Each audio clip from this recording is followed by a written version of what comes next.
Salam sejahtera untuk kita semua, Bapak, Ibu Guru, dan teman-teman sekalian. Pertama-tama saya ingin mengucapkan puji dan syukur kepada Tuhan Yang Maha Esa karena dapat memberikan kita kesempatan untuk bisa berkumpul pada hari ini dengan keadaan yang sehat. Saya pribadi juga sangat berterima kasih dan bersyukur dapat hadir dan diberikan kesempatan untuk mengutarakan gagasan dan pendapat saya di depan para hadirin semua. Hadirin yang saya hormati, pada kesempatan hari ini saya akan membahas tentang literasi digital di Indonesia, yang mana banyak sekali cara setiap orang dalam menggunakan serta merespon dampak dari media sosial yang pada akhirnya bisa berujung menjadi cyberbullying. Maksud dari cyberbullying sendiri adalah perilaku berulang yang ditunjukkan untuk menakuti, membuat marah, atau memperlakukan mereka menjadi sasaran. Hal itu pun memang selalu terjadi lewat media sosial. Media sosial sendiri adalah sebuah media daring yang digunakan satu sama lain yang para penggunanya bisa dengan mudah berpartisipasi, berinteraksi, berbagi, dan menciptakan isi blog, jejaring sosial, wiki, forum, dan dunia virtual tanpa dibatasi oleh ruang dan waktu. Namun tidak dapat dipungkiri bahwa media sosial semakin lama semakin luas dan berkembang serta akan memberikan segala kemungkinan bagi para penggunanya mendapatkan dampak dari interaksi atau pergaulan mereka dengan teman online atau membaca suatu bacaan-bacaan tertentu. Dengan adanya masa pandemi seperti ini, kita memang harus menggunakan media sosial dalam berkomunikasi dan beraktivitas hal lainnya seperti eksplor akan suatu topik, mengerjakan tugas, atau hal lainnya karena keadaan yang tidak memungkinkan bagi kita saling bertatap muka dan berbagi informasi. Tidak menutup kemungkinan bagi kita untuk menemukan teman baru yang tidak pernah sama sekali bertatap muka, melainkan hanya melalui media sosial. Dalam teori yang dikemukakan oleh McLuhan, yakni teori determinisme, yaitu teknologi menyebutkan bahwa setiap kejadian atau tindakan yang dilakukan oleh manusia itu akibat pengaruh dari perkembangan teknologi. Perkembangan teknologi tidak jarang membuat manusia bertindak di luar kemauan mereka sendiri. Salah satu dampak dari media sosial yang bisa dilihat di era saat ini adalah salah satu kasus seorang tiktokers bernama Rimar asal Filipina yang dihujat di platform media sosialnya, dan yang biasa menghujatnya adalah para wanita dikarenakan wajahnya yang berparas cantik, dan banyak sekali pasangan yang putus hubungan cintanya dilandaskan dengan alasan bahwa pasangan mereka memposting wajah Rimar di media sosialnya sehingga Rimar dianggap sebagai perusak hubungan para netizen.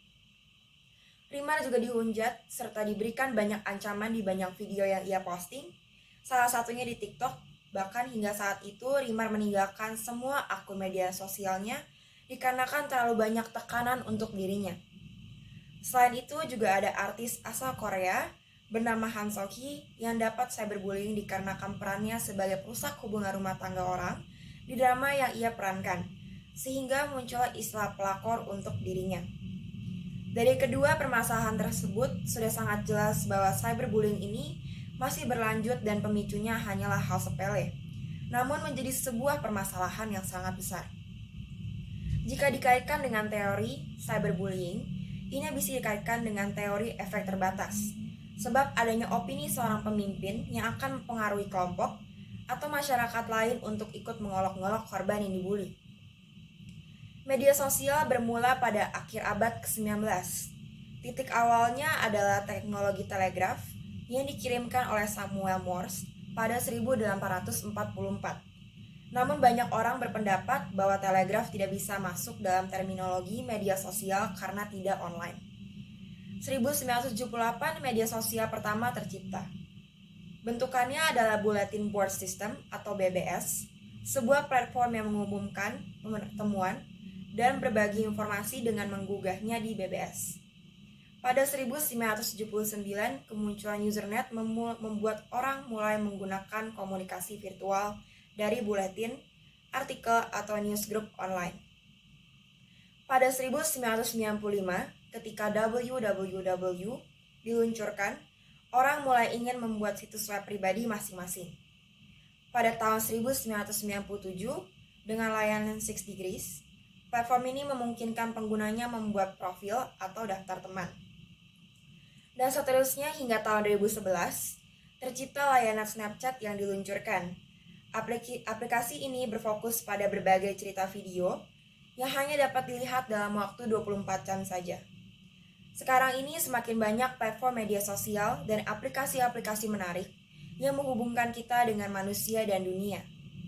Seiring berjalannya waktu, muncullah istilah cyberbullying yang terjadi karena banyak faktor, entah dari perasaan iri, benci, atau perasaan lainnya yang ingin pelaku lampiaskan kepada orang lain.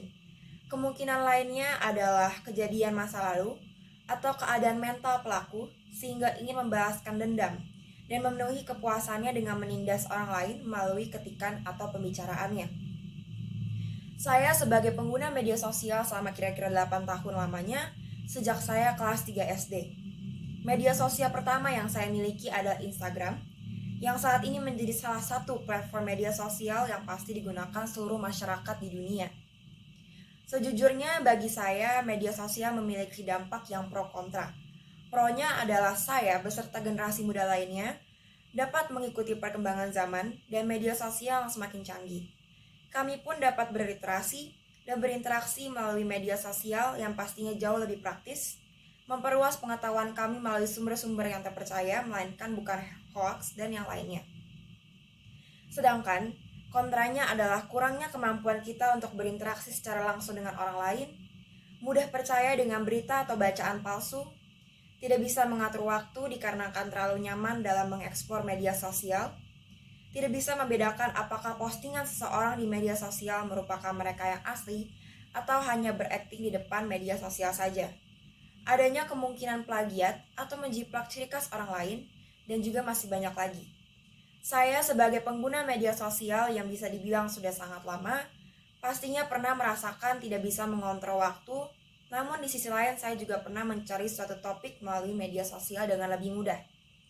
Bermedia sosial menurut saya memang tidak bisa seterusnya berjalan lancar. Sesulit apapun kita berusaha mengendalikan diri, dunia ini terlalu luas, dan kita sebagai manusia memiliki rasa penasaran dan ingin mencoba. Namun bagaimana kita bisa tahu waktu, kapan kita bisa bertekad dan memenuhi keinginan kita melalui media sosial, dan kapan memang kita harus menggunakan media sosial sesehat mungkin. Jika membahas masalah cyberbullying, saya pribadi sangat bersyukur bahwa saya mengalami hal tersebut hanya dalam lingkupan kecil di suatu grup obrolan. Namun, terlepas dari itu, cyberbullying tidak dapat dibenarkan atau dinormalisasikan apapun alasan dan maksudnya. Cyberbullying memiliki dampak yang besar, apalagi di media sosial, yang mana ketika seseorang bisa membunuh orang lain. Menurut saya, kita sebagai sesama manusia tidak ada hak menuntut kesempurnaan seseorang atau menyamakan kehidupan kita dengan orang lain. Kecemburuan dan kebencian pun seperti air yang mengalir keras dari air keran, tidak ada habisnya dan akan terus berlanjut, bahkan bisa lebih parah apabila kita memberikan tekanan. Tekanan itu adalah ketika perasaan itu muncul lagi dan tidak bisa mengontrolnya. Kesalahan apapun yang orang lain lakukan, kita harus tetap menjaga sikap kemanusiaan di mana hanya mengkritik dan memberikan opini sesuai fakta dan keperluannya saja. Kesimpulannya adalah media sosial sangat berguna bagi hidup kita, ditambah lagi di masa pandemi saat ini yang mengharuskan kita menggunakan media internet dan media sosial. Namun bagaimana kita bisa menyikapi dampak dari media sosial sendiri yang sangat beragam dari bagaimana kita beraktivitas sampai ke kesehatan mental yang terganggu. Cyberbullying selalu salah apapun alasannya dan tidak akan bisa dibenarkan. Ketikan, perkataan, dan tindakan kita kepada orang lain memiliki makna yang sangat besar sekecil apapun itu. Ditambah lagi apabila kita tidak terlalu mengenal orang tersebut dan rupanya menyakiti dirinya secara fisik maupun mental, sehingga berujung ke hal yang paling kita tidak inginkan, yaitu kematian. Apapun yang kita lakukan di media sosial memiliki jejak yang sering disebut sebagai jejak digital.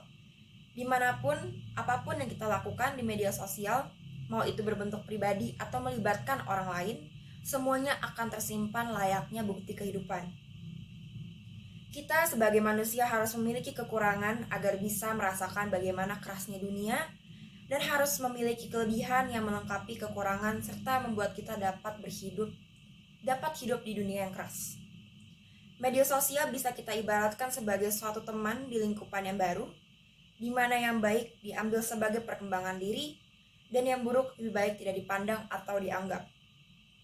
Mari kita bersama-sama bergerak maju, berdampingan dengan perkembangan media sosial saat ini dengan cara yang lebih positif dan menyingkirkan cyberbullying yang berdampak buruk bagi generasi kita. Bahkan hingga selanjutnya. Sekian dari saya. Maaf apabila ada perkataan saya yang tidak berkenan di hati para hadirin semua.